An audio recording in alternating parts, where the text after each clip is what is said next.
Hello and what is up? It's your boy Real_Joshua coming to you today with something very special, and that is a guide on how to beat Jewelry Bonney. We're going to be talking about 3 matchups: the Lucci matchup, the Black Yellow Luffy matchup, and the RP Law matchup. Those are the top 3 decks in the meta.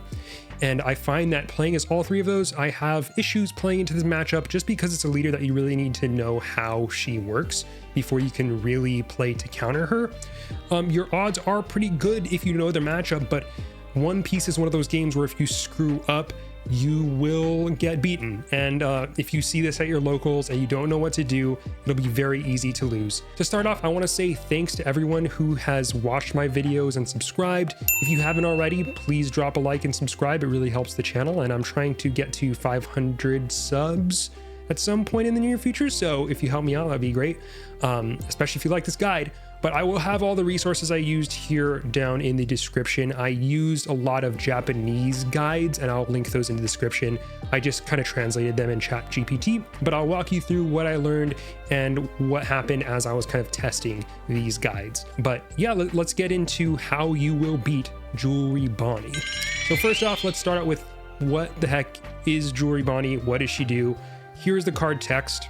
On your opponent's attack once per turn, you rest 1 Dawn to rest up to one of your opponent's leader or character cards. So after Bonney finishes her turn, she'll leave up 1 Dawn, and then when it's your turn, whenever you attack, you will have one of your characters rested via that 1 Dawn that Bonney left up. Now it's important to recognize that this isn't free, right?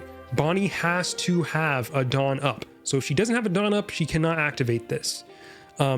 That's important to remember. And then it's also important to remember that this messes up Bonney's curve to an extent. So if she wants to leave up 1 Dawn and it's her 5 Dawn turn, right?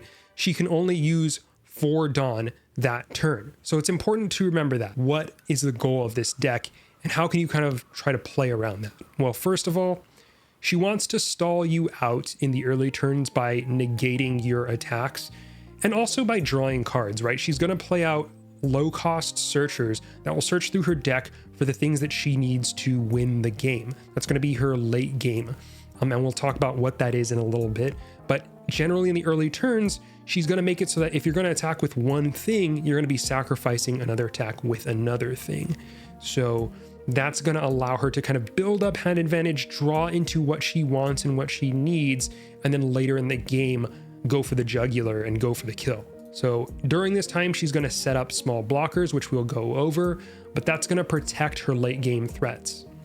And then later on in the game, when she does play those late game threats, it's going to be hard for you to actually deal with them because they can either block your attacks, or if it's something like Don Quixote Rocinante, it can take the kill instead. It can be KO'd in the place of the late game threat. Then after that, she's going to want to finish you off with either a 9-cost Zoro or a Hody Jones. Those are her finishers. Know what they are, and we'll talk about these in just a sec.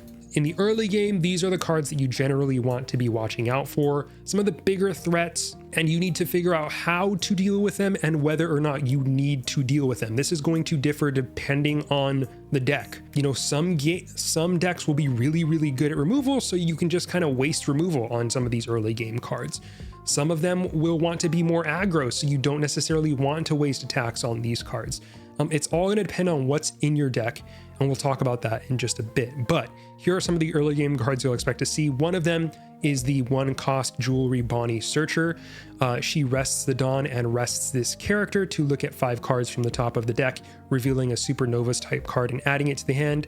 This will be a threat to you because the longer this card is on the board, the more cards it's going to be able to draw. Sometimes that means you're going to want to attack it when you can first attack. But if you're a more aggro deck, sometimes you just want to go for the kill and you would rather spend that attack on swinging at lead. So that's something that you're going to have to decide depending on what your deck is, what tools you have access to. But generally early game, if this thing is rested, I want to attack into it because the more this thing draws, the closer Bonney gets to her win condition, the easier it is for her to stall out, and the weaker you're going to become. Uroge. This card is an absolute menace in this deck. It's a 4-cost 5k blocker that says set up to one of your Dawn as active at the end of your turn. That means that at the end of every turn, she's going to be able to use her leader ability, and she's not going to have to sacrifice her curve for that. It essentially addresses the issue with this deck, which is that you have to sacrifice some of your curve to protect yourself. But with Uroge, she doesn't have to worry about that. She's always going to have a Dawn up to use on your characters. I would recommend removing this if possible, but again, it's going to depend on what your deck's abilities are.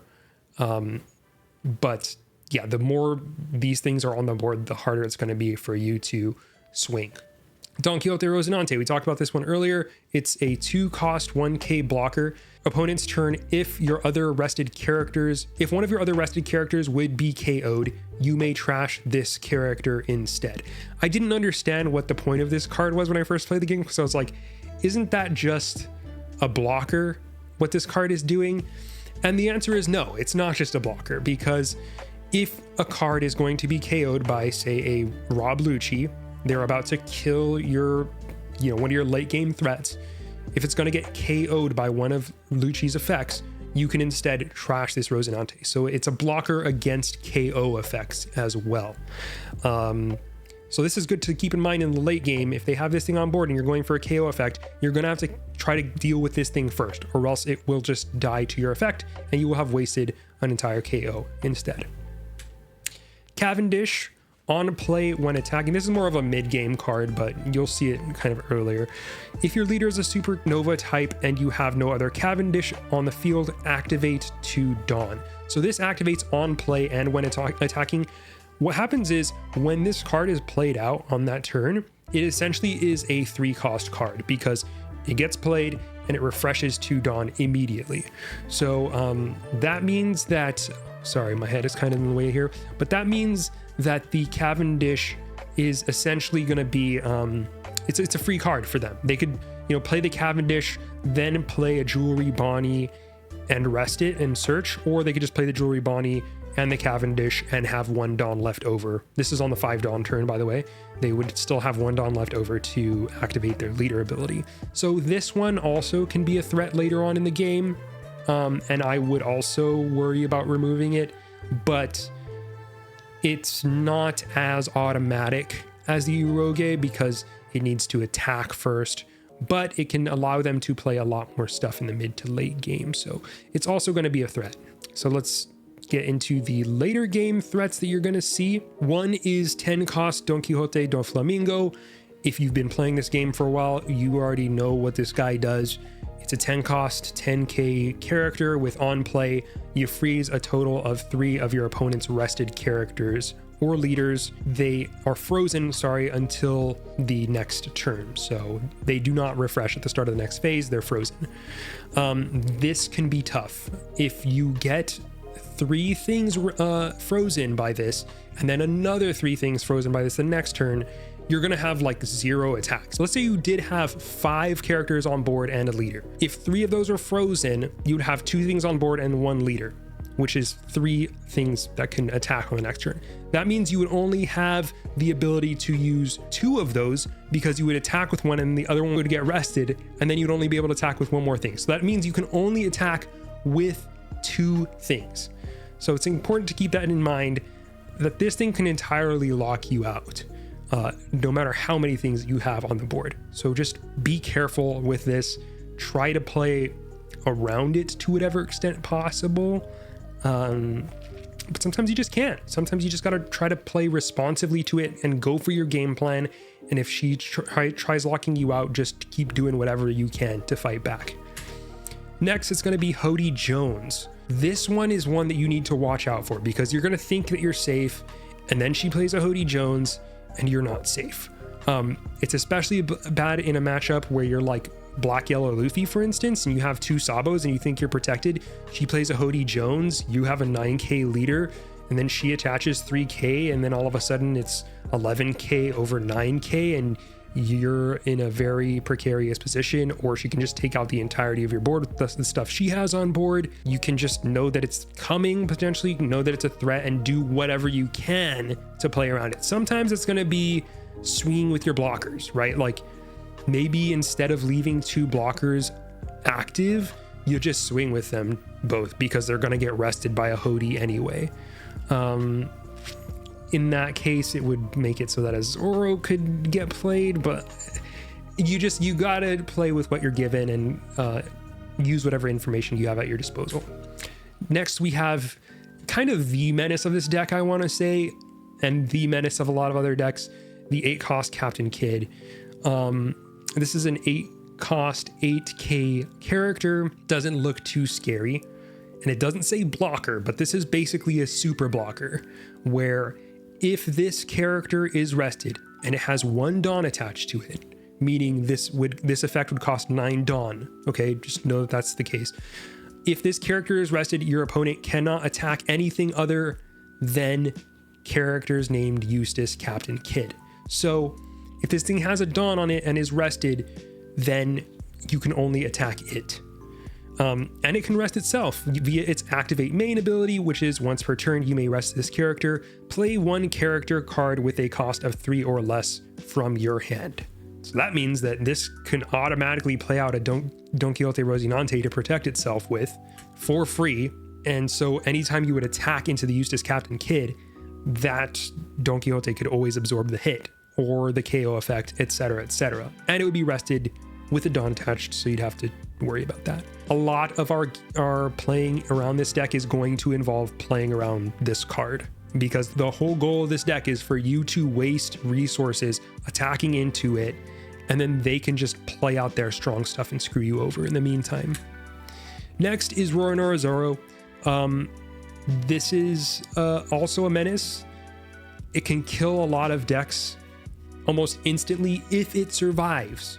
Okay, if you see this card, you need to either kill the Bonney or find a way to defend against this, because this can essentially attack you 3 times, or can attack you twice and restand itself, making it so that you cannot attack it. Yeah, so these are all very scary, and a lot of you winning versus Bonney is going to be determining which of these is the most threatening to you with the tools at your disposal, and how are you going to deal with them if you do see them. If you see like all these in the course of a game, it's going to be very hard to win, but there are paths, and we will go over them soon. General tips. First off, sequencing is going to be very important if you want to win versus Bonney. First off, if you have an empty board, always attack with your leader first, because if you play something out and then you attack with your leader, that thing is just going to get rested and then probably killed. So remember that. If you have a rusher, you could attack with your leader, then play the rusher, then attack. So that'll be 2 attacks in a single turn, and the leader effect won't do anything to you. Make sure that you swing with your priority attackers first. This is going to be something that we'll discuss when we get to like Lucci, for instance, but with Lucci, you have a when attacking ability, which activates whenever you attack. Now, if you attack with something on your board and your leader gets rested, you're not going to be able to use that when attacking ability.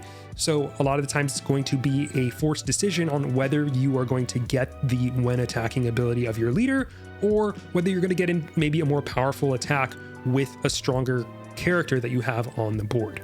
Just figure out what you're going to swing with first.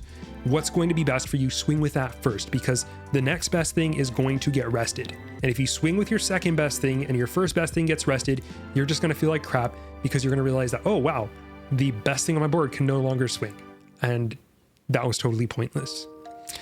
We discussed this earlier, but remember, the leader ability takes 1 Dawn to activate. Look at their Dawn, and if they do not have a Dawn, you can swing safely with everything on your board. Next, prioritize the threats. This is something that we also talked about just before this, but if you have no removal, save up for, or if you have just a small amount of removal, I would save that for the threats that will just like kill you, right? If they play their win condition and it is effective in your matchup against you, and it's going to like immediately kill you on the following turn, you need a way to deal with it. So you should probably save to deal with it. Know your deck. Some things you can remove easily, others will require more work. And then go wide. Remember that Bonney can only rest one thing on the board per turn. So if you fill your board, you swing with something, you swing with your strongest thing, you will give up your second strongest attacker, but everything else will still be able to attack. So the wider you go, the more pressure you can apply, the better your odds are of winning. So I would suggest going wide.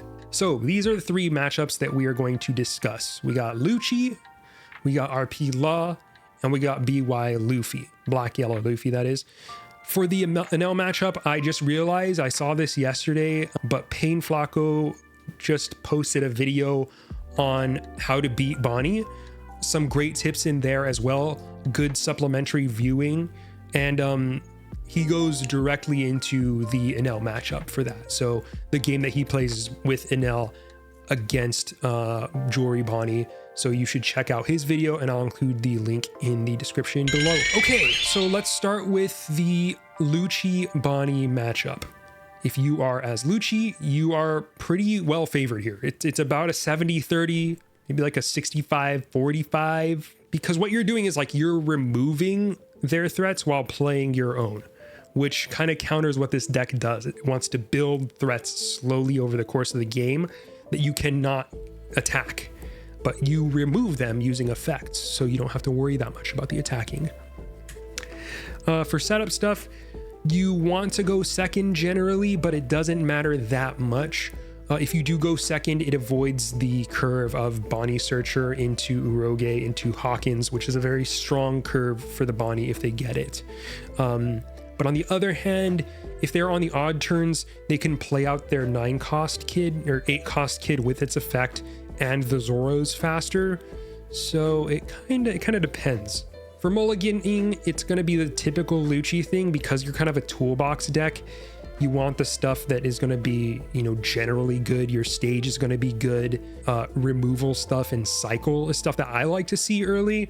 I'm not a Lucci main though, so if people can provide some more insight here against for things that they want to see against Bonney, let me know. The game plan is going to be the typical Lucci game plan. Remove your board, develop yours. Nothing too crazy here. But as we discussed, you're going to have to make a decision on pretty much every turn, and that is, are you going to swing with whatever characters that you have put on the board, 6Ks in a lot of cases, or are you going to swing with your leader to reduce? Because if you swing with the characters on board, your leader is going to get rested. If you swing with your leader, the strongest character on board is going to get rested every time. So figure out what you want to do. Make sure that you make those plays. And play around that, because having that one cost reduction and the ability to trash from your leader is something that you rarely want to give up as Lucci.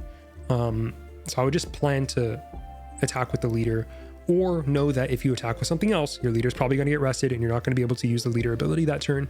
Next, don't be afraid to power up your 4Ks and swing wide. One of the tips that I gave was that you want to go wide. This deck is pretty good at doing that. You're going to be playing your Khalifas, your Kakus, your Luccis, and those are going to give you a wide board of swings that the opponent is not really going to care that much about. Like, they don't really care to deal with a 4K. They're going to try, but you are slowly going to edge them out in that respect, and you can get in a bunch of smaller swings later in the game, and we'll see that play out in the upcoming game. Save your big removal for the later game. This is pretty self-explanatory, but if you think a Kid or a Zoro is coming up, leave behind a little bit of removal, because you don't want to be looking down the barrel of a 9-cost Zoro and you don't have the means to deal with it immediately. Here is the deck list that I was using in the match against the Jewelry Bonney. It's a pretty standard build. And it can deal with pretty much anything that Bonney throws at you. That's why I think that this is so favored, because there's nothing that you don't have an answer for. Just make sure that you have your Kakus, you have your Brooks, you have your Rob Luccis, and maybe your Sabo in this case to deal with the stuff that the Bonney is throwing out. You do have really cool combos, like if they play their 8-cost Kid and they have 2 Rosinantes, you could rest your Ennia's Lobby, play a Tempest kick on the 8-cost Kid, and then a Kaku would kill that on top of leader swing plus Rob Lucci killing 2 Rosinantes first. So you could deal with those 3 threats in 1 turn, which is crazy that this deck can do that. So let's go into a game here. I played against one of my friends who's still learning Bonney. I'm still learning Lucci. We're going to make mistakes, but generally we are looking out for the matchup stuff here and following the tips that we've gone through, and you'll see how that ends up playing up in the game. Second here, but it doesn't really matter apparently. Kind of just going for our normal game plan as Lucci, which is to trash a bunch of cards, get our stage, which we don't, and then just kill their board while developing ours. Important to note that the Basil Hawkins is not that big of a deal for us. We shouldn't really worry about killing it as much as we should worry about blocking it and defending against it. It's nice that we have the extra life here for something like this. But it's a 5 life versus 5 life. So skipping this first turn, we don't have any plays. Unfortunately, not drawing the stage. Might want to get a attack into Khalifa to start trashing stuff. Yeah, I think that's a good play generally. I could also just Lucci here. Attack into Lucci. Yeah, let's try that. Card action. Oh, there's our stage. We trash it. Part of me does want a Lucci here, but I don't have anything else that kills stuff. So, I mean, I could Rebecca next turn, which is kind of nice. So let's Khalifa. Sure. Let's just get our trash going. Okay, we get the Kaku. We'll trash I guess this Kaku and I guess Lucci. Should we get rid of Lucci? No. I'll get rid of Spandam, I guess. So I've already not removed something that I maybe should have, but I'm being a little bit greedy here and trying to get more value for it. We'll see if that's the right move or not. I think we can take here. Yeah, we'll take. So here we get the -1, 2, 3. You'd like to subtract even 1 more? Let's just Kaku here. Yeah, let's Kaku. Kaku it up.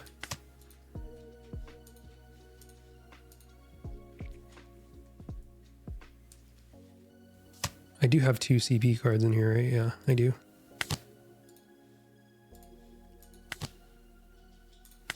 Return Spandams and kill that and chill. Now we want to get trash in again, so we might Khalifa next turn. We have 6 Dawn. We'll let this go. Okay, there's Basil Hawkins. So this turn I think we are just gonna go for Kaku attack, but then he'll just block. Also the Rosinante is really rough. I can go -2. Dude. Just gonna attach 4 Dawn here in swing face. Don't really like my plays. They got 9 Dawn, so that's enough for a kid here, which sucks, but it is what it is.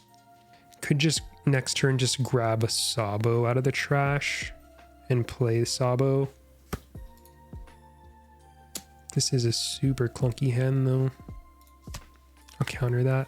They either want to commit another attack, which probably won't happen. Okay, Roga. Well, that's some attackers. Okay, so we get Helmeppo. Okay, this is good.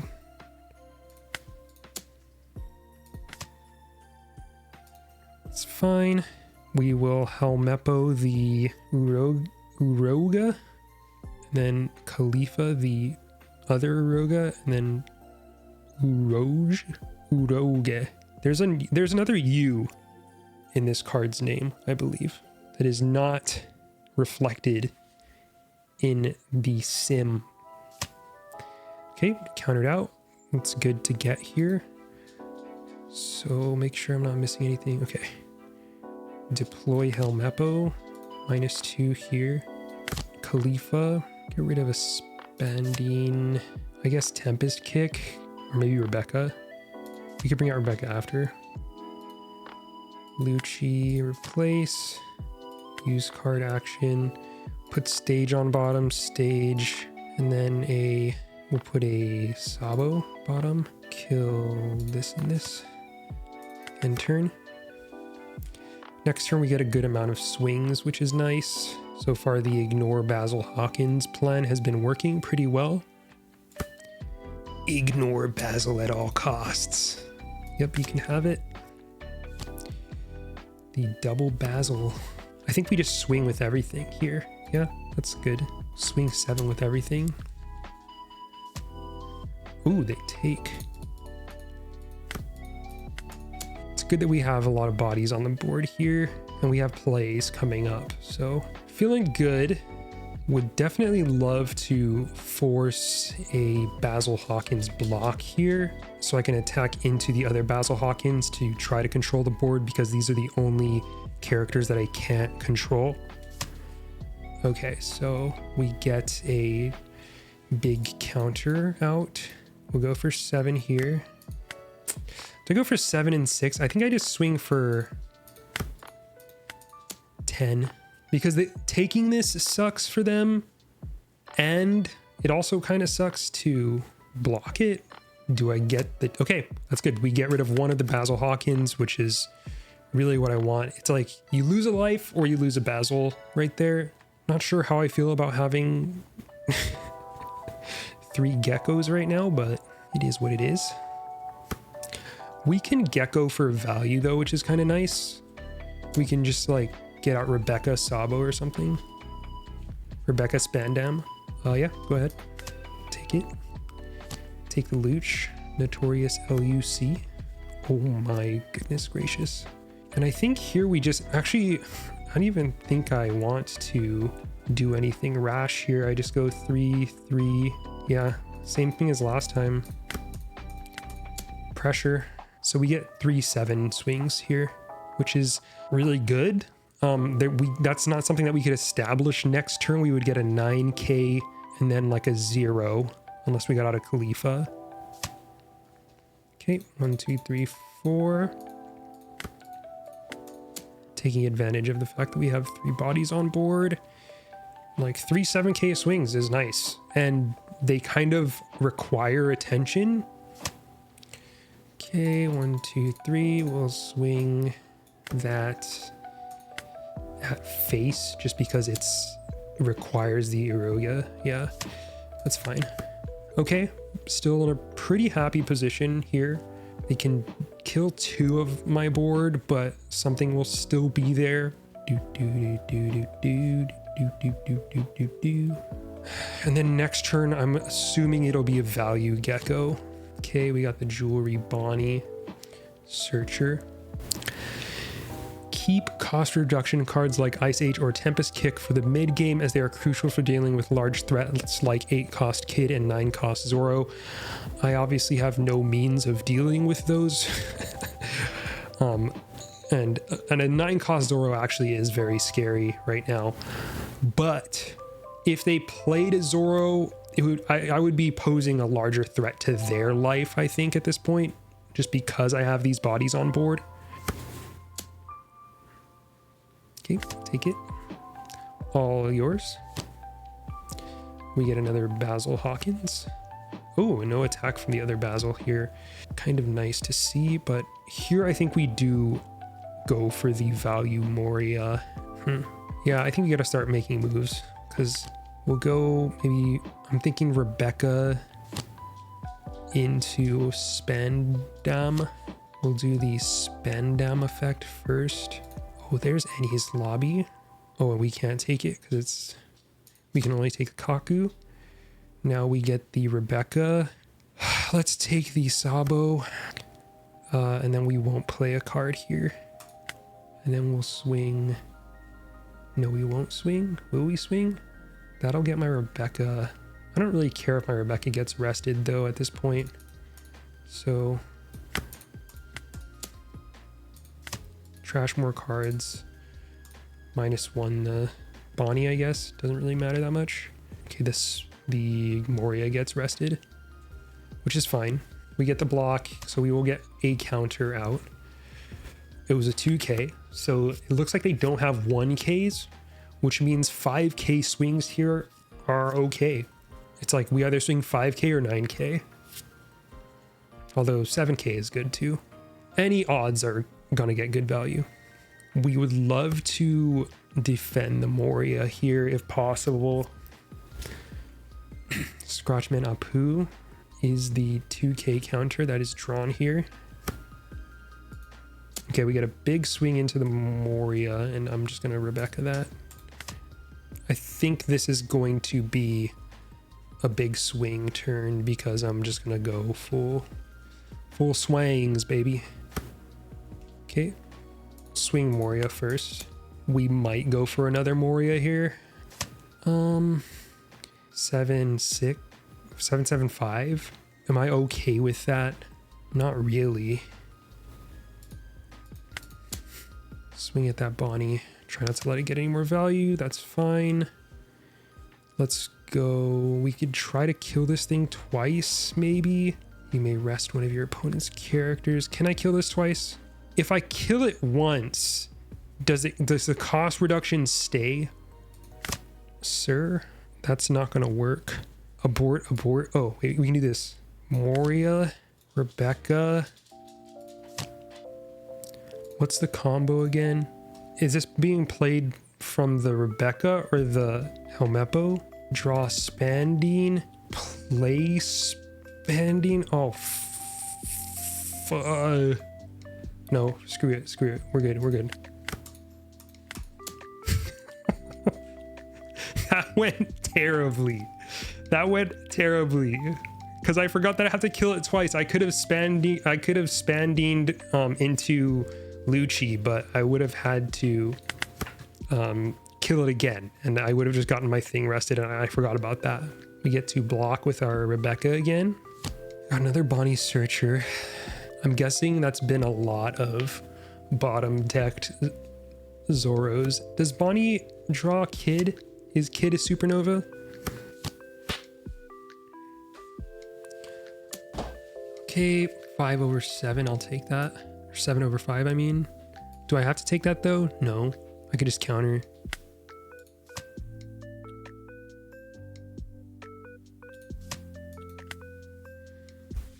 Not that that really matters at this point. Okay, let's just swing that thing.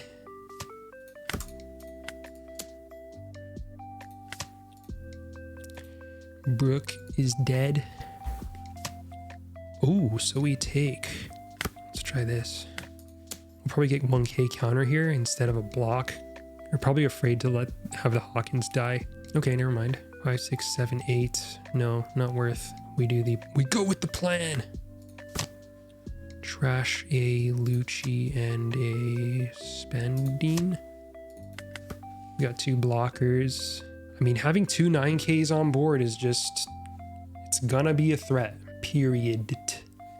Although they do have a pretty big hand at this point. I want to keep the Suru, so we'll let him have it.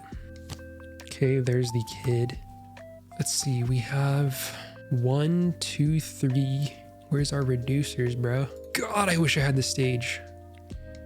Let's see if we can get him down to 3. This hurts. Okay. 7, 6, 5, 4, 3. Oh, wait. I can't do that anymore. That's 10. I had it the whole time. 10, 11, 12. Swing for 12. I'm assuming the Basil is going to be exchanged. I have 9 cards in deck. It's a little spooky. I gotta pay attention to that. I gotta be careful. Okay, so the Basil's gone. I think I'm not gonna trash cards right now. Too scared. Okay, that's good to see. Got rid of 2 cards, 2 2Ks. We're gonna give up a Rebecca. Ooh, If a character is rested from your own effects, draw one and trash one. Okay. Okay, so I have 2, 3, 4, 2, 3, 4, 5, which brings us down to a 3 cost, which I can then use Kaku on. Trash more cards. It might be better to just Bartolomeo, kill the Bartolomeo, and just do some more attacks. Yeah, kill the Bartolomeo and the Izo, because these aren't as good of defenders as... Okay, we'll block with the Sabo. I'm okay getting rid of Khalifa here. We get to just Lucci, Tsuru, Lucci. Pretty nice. We'll just do that immediately. Tsuru, replace this Bartolomeo, Lucci into Tsuru. Use card action, bring stage up. We'll bring, do we have any Tempest kicks? Yeah, the Tempest kicks. Kill the Bartolomeo on this. 10, 11, 12. I'm assuming the Moria is going to get rested here. Then we get a 7k and a 6k. Should be game, hopefully, unless they are able to counter somehow. We will not use card action. 2k, 2k. They have to have 2k or nothing. Nothing. GG. Okay, for next matchup, we have RP Law, one of my decks that I've been playing at locals and stuff. I'm still trying to learn this matchup. There's times where I feel like it's such a bad matchup for me, but as I've kind of learned these tips, it's made the matchup quite a bit easier. So this is favored for Law slightly, maybe 55-45, maybe it's even closer than that, but it depends on your skill, what you draw, what your list is, etc., etc. So for the setup here, we're going to want to go second as Law, which is typically what we want to do. We want to mulligan for our reducers like Raise Max and Gordon. And if we can get it, draw via Queen or Reiju, etc.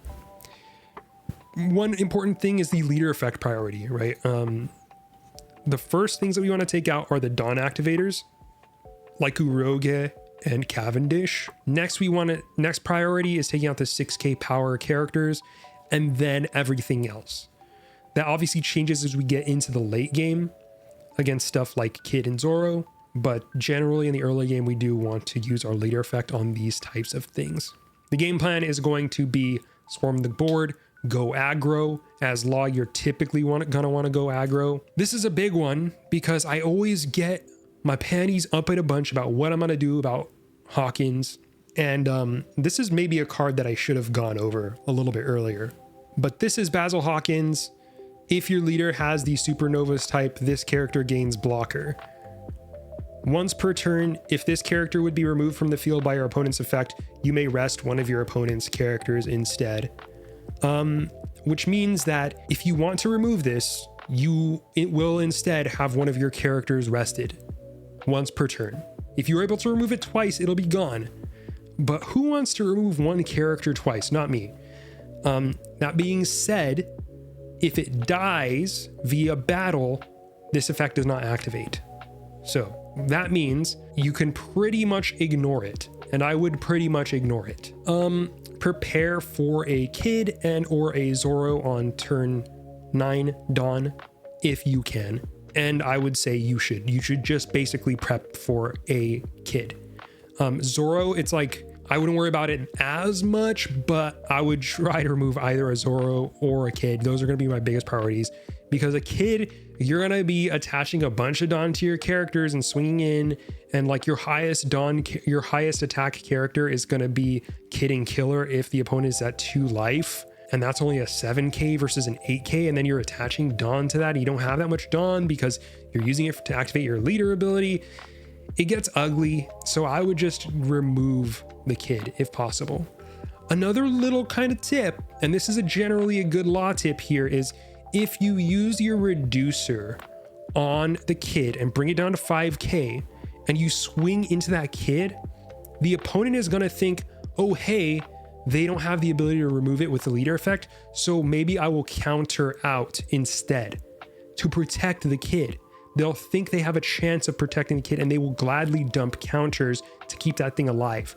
So it's a bit of a bluff type thing, but if you want to get cards out of their hand, sometimes it's better to attack into the 5k kid a couple times. If you can swing into it as a 7k, you'll bait out 2 cards. Again, it kind of depends on the situation here, what you're trying to do, whether your goal is to take out cards. If they already have a diminished hand, maybe you don't want to do that, and you'd rather just reduce it and use your leader effect. But yeah, it's also worth noting that the leader effect does not get countered by Don Quixote Rocinante because you're bottom decking instead of KOing. So you can safely remove it in almost any situation. I don't think there's anything that can stop you from bottom decking it. But yeah, it'll take 2 of your raise maxes, or it'll take a raise max plus a Otama if you want to remove it. Don't waste your 3k reducers. That is to say, don't just use it on random stuff. I wouldn't use it on like a Bartolomeo or something like that. Like use it on an Uroge, maybe a Cavendish, but make sure that you have enough for the kid and or the Zoro. This is something that like goes generally for playing RP Law, but don't play Bon Clay until it can threaten Zoro and Kid. That is to say that Bon Clay is a 1k character, okay? If you ever attack while Bon Clay is on board, it's gonna get rested and immediately killed. But it's like very polarized, because if you play it in the right situation, it can be a massive deterrent to what the opponent is trying to do, right?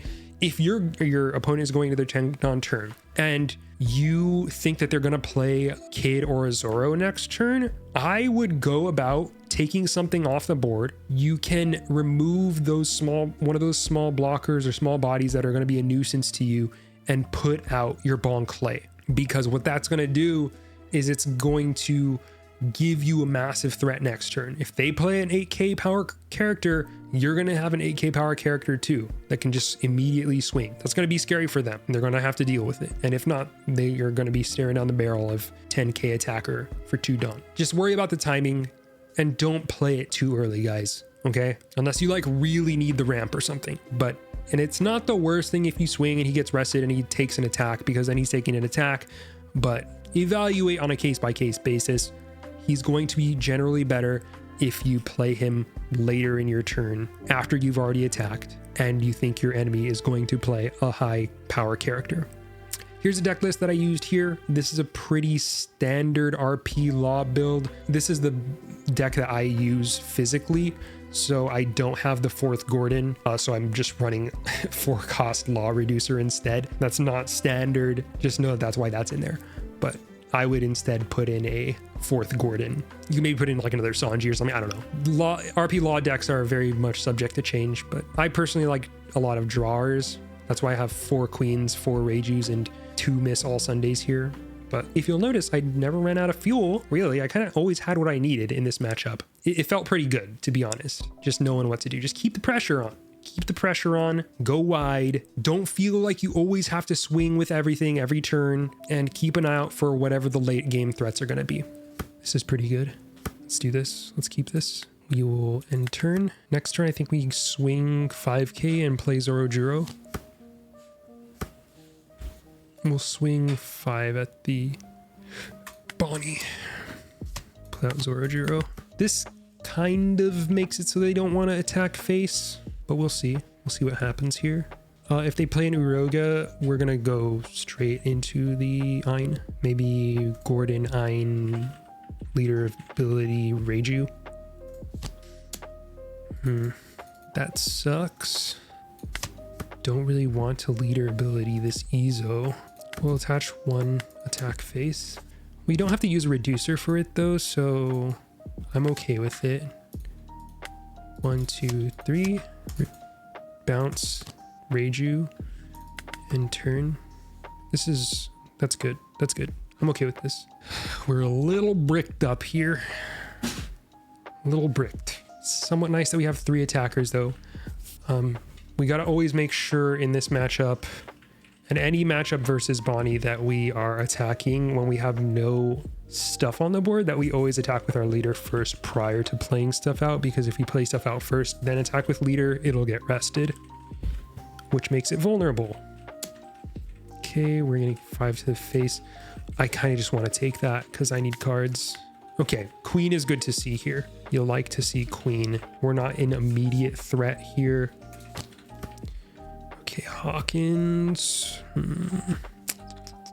The turn is looking like Bonclay. We're not going to deal with Hawkins. So I think it's going to be like, let's do this. Let's go raise max. Bottom deck, use it on the Hawkins. Attack face. Basically give them the decision here. If they want to block, they're going to have to give up counter for it. They have no Dawn up to rest my character also. Okay, we'll attack with the 5k. Okay, they take one. Play out Bonclay. Attach one. Attack. It's good to have Bonclay here because if they decide to play something bigger, it's going to make our Bonclay more powerful. So again, making them make difficult decision here. And the Hawkins is still up, right? But we've essentially ignored the fact that it exists by sacrificing one of our 3k reducers. Partially, we can do this because we have so many reducers in hand. After this, I'm looking at -3ing into Zorojuro. Okay, so we get 2 counters out of them. 2 1Ks, which means they don't have a 2K in hand, I'm assuming, or their 2K is really good and they don't want to play it out. So let's go, wait, 1, 2, 3. We'll have 5 next turn. I don't really like that, but then I'll have a Zorojuro, so which gives me 6, which is exactly where I want to be. And it gives me another threat on board. Okay, let's do that. No enemy characters. Play out our Zorojuro. End turn. It can get rested here, which sucks, but at least that makes Zorojuro the attack target as opposed to something that we care about more. Okay, so they have 7 Dawn left. It's looking like maybe another Basil Hawkins we're gonna have. If they're gonna play another Basil, well, a 7 is not a Basil. It might be a Hody then. It might be a Hody, in which case I'm gonna lose a lot of stuff here. Well, okay, if it's gonna be a Hody, I'm gonna do this because Hody can only attack 2 things. Okay, so it is a Basil, which this is good anyway against Basil Hawkins. We'll attach 1 Dawn to Zorojuro and have it replaced. Okay, it's fine. Let's just swing 5s. I misclicked. Meant to attack face. That was really dumb.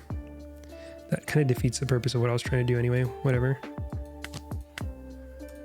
We'll trash probably a Shariah here. Assuming we're gonna see a Kid. Hopefully not into Rosinante. It can't protect Kid from being bottom decked, right? I don't think it can. So we got a little sneaky play if they play the Kid. Do we go the queen into... No, this is gonna die no matter what. I'll block. If they attack with a Basil Hawkins, I'm totally fine with that. Yeah, okay. This is fine. Okay, good. We've been waiting for this. So we're gonna do this. Gordon minus on the Kid. We'll attach 1 here. Swing 7 over 5. Make them think that we don't have more reducers for this. Okay. I think I'll go 7, 7, 5. 7, 7, 5 looking good here. This is a very methodical matchup. And I do like to see the Miss All Sunday here. Also the fact that Kid just died to the 7k swing from Zorojuro is pretty nice because it lets us save our other raise maxes in case another big threat comes out here. And then, okay, that's fine. So we get a counter out of them for that, and then we'll get a counter out of them for this. So as it's looking here, ignoring Basil Hawkins, pretty nice actually. Attacking their hand, it might have served me well to Dawn minus and bring out my Kid and Killer there. Just because the more threats that we have on board, the better. We'll have 10 Dawn next turn. We'll let that go. We don't have to expend too much energy protecting our stuff right now. But yeah, I think the right move there was to Kid and Killer.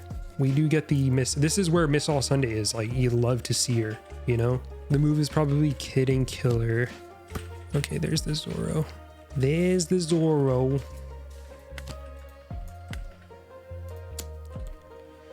Swing 7. We'll keep these raise maxes in the back pocket, you know what I'm saying? It's kind of nice though, because we get to bring out Bon Clay after our big play, which should pretty much seal the game for us. Unless I'm being like hella cocky here. As long as we save 2 Dawn. We get 1, 2, 1, 2, 1, 7, 7. Okay, they take a life. We're looking desperate. Looking very desperate. The thing that sucks is that 7, 7 takes. Okay, we get blocker, or I mean raise max. Raise max. Leader effect. By Zoro, bring out the Bon Clay. Attack for 6. We get the block, which is fine. So this makes it so, like, I don't have reducers in hand, sure, but playing the Kid, 8-cost Kid here would be very scary for them because I have Bon Clay on the board. And we're almost out of fuel, but Miss All Sundays here. Never fear. Let's make the watermark a little bit smaller for the Twitter. Am I afraid of this? Lining up a Hody, going for the win, which is scary. I mean, God, dude, don't do this to me. Don't let me brick out. Don't let me brick out, buddy. I just need to draw. Okay. Thank you. We should be safe from a Hody. Am I missing something here? Because this is enough to counter a Hody, right? 8K? 6, 7, 8, 9. This is good though, because it makes them feel confident in this play. If I was to counter out there, they might play out a blocker instead, which would obviously be annoying. And they have no Dawn up, so we can just safely and securely... Oh. That was an accident.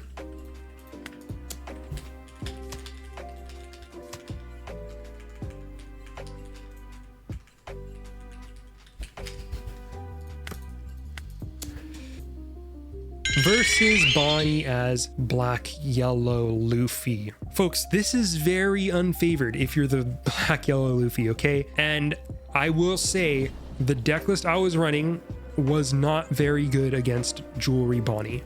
I'll give you some tips on deck building that can help you with this matchup, but the way that Lucci is kind of a counter to what Bonnie wants to do, Bonnie is a counter to what BY Luffy wants to do.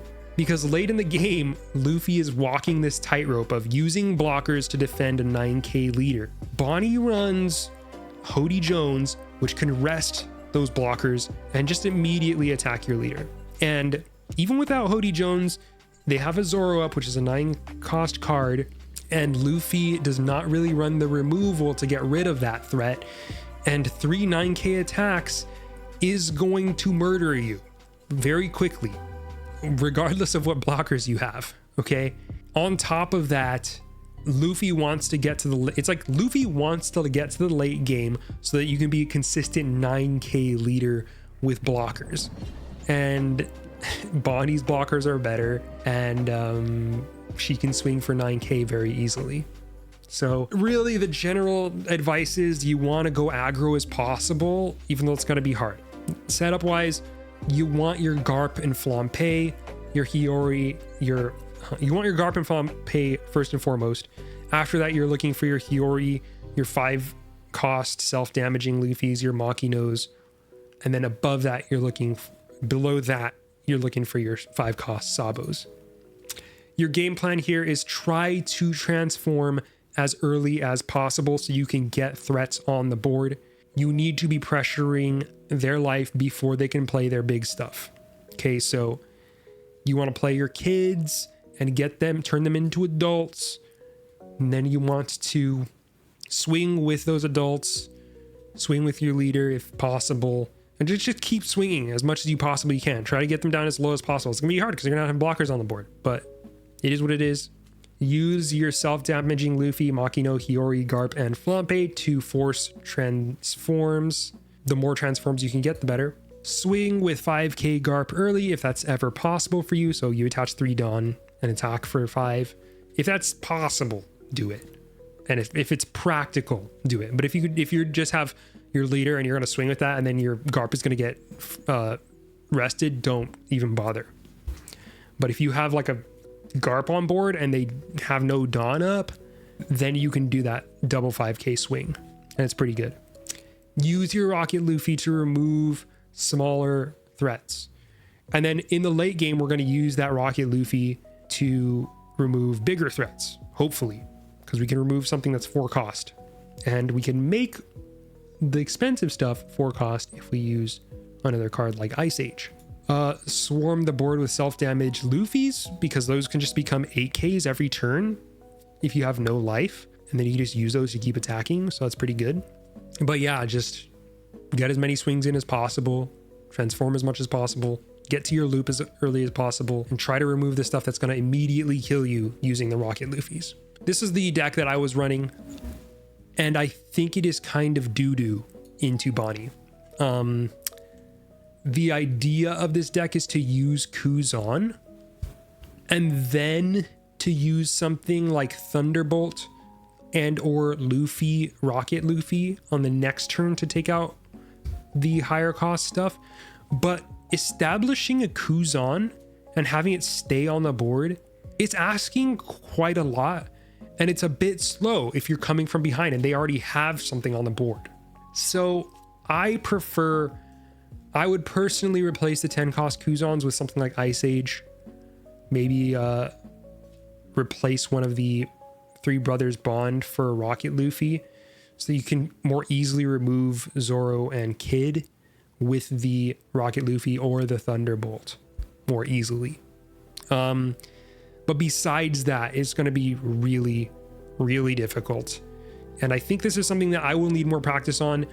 And if y'all have any more advice for how to deal with this matchup, let me know. But it sucks that one of the main contenders in this meta just hard loses to a green deck. And if you're going to take it to a bigger regionals or something like that, you can't just auto lose to a matchup that's going to be fairly popular. So please provide any tips in the comments. It'd be really helpful. And let me know what you think. But here's one of the matches. Spoiler alert, I lose.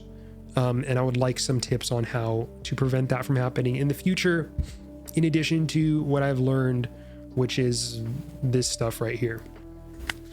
Time for the hardest matchup. This is basically, it's known to be an auto loss, okay? So we're looking for Garp or Flampe. Second priority is going to be Hiyori, 5 cost Luffy, or Makino. We have a Makino, but I'm on a mulligan here. Okay, 3 Brothers Bond, pretty good. Essentially what we're trying to do here is fast track our way. Okay, this is pretty good. We're trying to get our 7Ks online as soon as possible. Okay, so no usage of the interesting Garp. We'll take a Luffy, I guess. We'll swing 6k. No, we'll swing 7k. Because we get the Luffy next turn. We want early transformations. We'll look to play counters early here, so we get stuff in our trash. Then we'll look for Kid Luffy. Yeah, that's fine. Bartolomeo. Basil Hawkins gets drawn.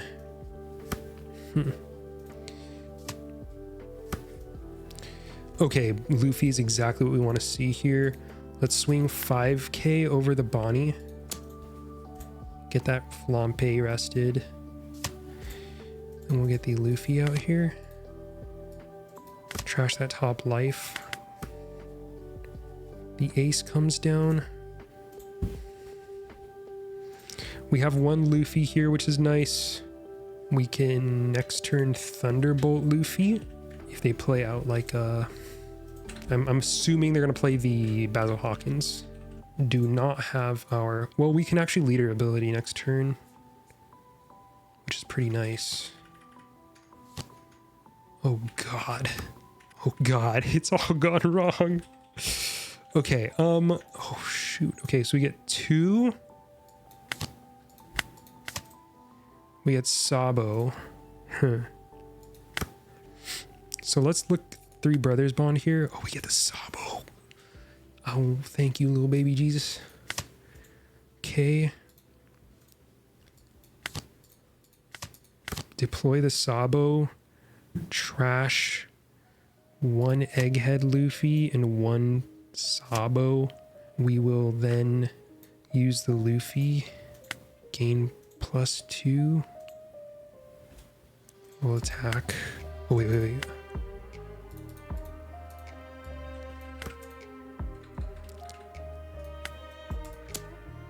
Oh no, they're gonna rest the Sabo.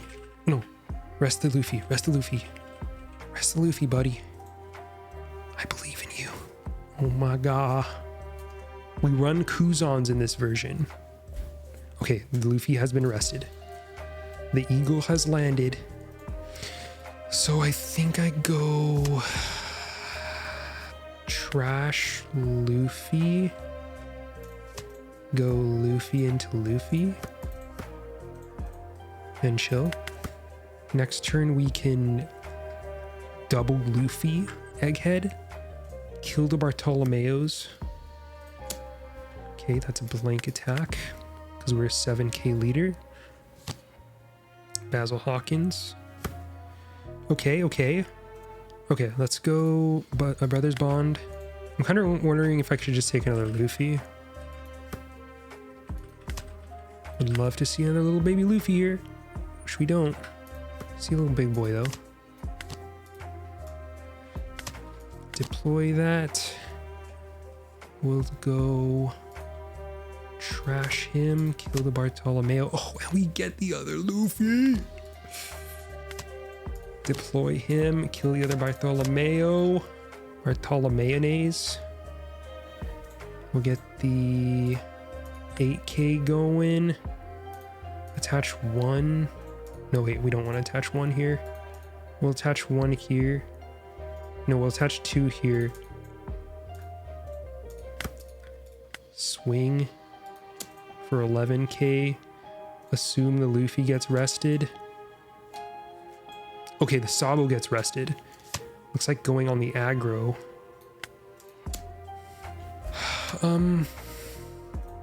Let's put out a Garp here. Okay, we see the Sabo and the Luffy. I think Luffy's gonna be more important for us.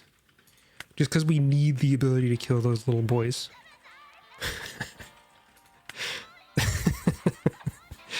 That came out wrong. Let's trash this Luffy, I guess, and we'll put. Do we want these 2 Luffys out? We'll give ourselves some flex. We'll put this Luffy and then this Luffy, so we can kill 1 little boy, and then deal with the other as needed. So we do have our geckos online, but what's crazy is that with Bonney, and I don't know if he knows this, but Bonney can lock out my Dawn which means that I only get access to 9 Dawn on my 10 Dawn turn, which if you know how this works, if you know how this deck works, like, yo, what's up, Ravi? What's up, D-Streak? Okay. So that's a Zoro and a Basil Hawkins, which is very scary, obviously. Guys, oh Jesus. I actually don't know how we deal with this. Okay. Well, folks, it's not looking great. It's not looking great. We could bring ourselves to be a 9K. Oh my freaking God, dude. We could do this. Okay. This is good. This is good. Replace the Garp. Use card action. Trash top life. Put a card on top. Ivankov. Play. Makino. Use card action. Trash top life. Put another card up there. Okay. We'll go Luffy. I know it's going to rest one of our blockers, which sucks, but we have the health to somewhat deal with this right now. And I need to attack because really the plan at this point is to win on the crackback. But that's going to be very hard. Oh my God, this matchup sucks. Holy. So, I mean, ideally we would have been able to put more pressure earlier than this, but that's just how the cookie crumbles. It is brutal for BI Luffy. I mean, I'm just very curious to see like what it would take to actually get the W here. We'll counter out of that. Oh God. Okay, well that's a very obvious block from the Ivankov. How many Ivankov do you have? I think that's it. I think it's just a 2 of in this version. But let's just say this is... I would be very surprised if I could last one more turn. And I don't think that they're gonna die here. But I might. Like, there's maybe a chance. I'm not really sure what would have to happen for me to have a chance here. Oh my goodness! Oh, this is crazy. What the hell? This is nuts. Okay, I can actually Moria here. Sabo, place full on play. Luffy, replace the Luffy. Play the Sabo. Trash Thunderbolt. Trash Sabo. Trash Luffy. Deploy Luffy. Luffy 8K. Attach 2 Dawn. Trash 1 from hand. We'll put Luffy's on here. That way, if he plays out some like smaller attackers, I can bring out the Egghead Luffy's. But I need these blockers right now because my whole goal right now is to win on the counter attack. But I believe he could have done at least one more attack with the Zoro and restood it if he didn't want it to be vulnerable, which would have meant I would have been down 1 blocker right now, I believe. Unless I'm mistaken. I think, yeah, I'm not sure. But like a Kuzan would go crazy right here. Would love to see a Kuzan, but I don't even have any Egghead Luffy's on board anyway, so it wouldn't really do anything actually. Is it just 8 cost kid here? Okay, that's what the Luffy's are for. We'll get 1 attack out of Zoro here. God, this sucks. Good Lord. Sure. What the hell do I even do here? Like, there's no way I clear this board, right? Yeah, this is gross. God, this sucks. Oh my God. Okay, here, maybe this will work. We'll go Luffy, replace Luffy. And I think I'm just only gonna play that. Trash self. Deploy this. Trash. Kill the Bartholomew. I mean, I don't see any way I'm winning this, dude. I see no way of winning here. What the hell? I mean, just run a Raigo, right? Why doesn't this deck run a Raigo? Kingdom Come. Are there versions that run Kingdom Come? What's wrong with Kingdom Come? Because there's versions that use Thunderbolt. It doesn't hurt to try. Not enough Dawn to loop. That's true. Okay, so what happened here? I got my leader rested. Okay, that's fine.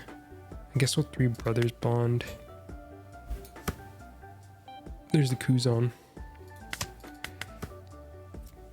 Koozie boy. Decent anti-starve tech. That's true. You just take the top 3 of your health. I mean, it does get trashed, right? It says you trash your life until you have 1. In the late game, if there's 1 card that comes out and is gonna and destroy you, like, oh god. okay, I can give up, dude. GG. Oh. That's GG's for real. All right, so that wraps up the How to Beat Jewelry Bonney guide. If you like what you saw, please like and subscribe, follow, all that stuff. I am at Hi There Josh on Twitter, which is not real_Joshua. But if you check me out there, I will post about One Piece and whatnot. But looking to have more videos out, and yeah, let me know what you think. Leave any comments. If you have any other tips, please provide those, because I'm always looking to get better at this game, because I know that there's a lot of room to improve. And one of the best ways to do that is going to be able to compete against these meta decks. And Bonney is a scary one. So let me know what other tips you got. Any tips on the gameplay, because I know I'm not the best at this game right now. But hopefully this was of some help to some of you. And I hope to see you soon.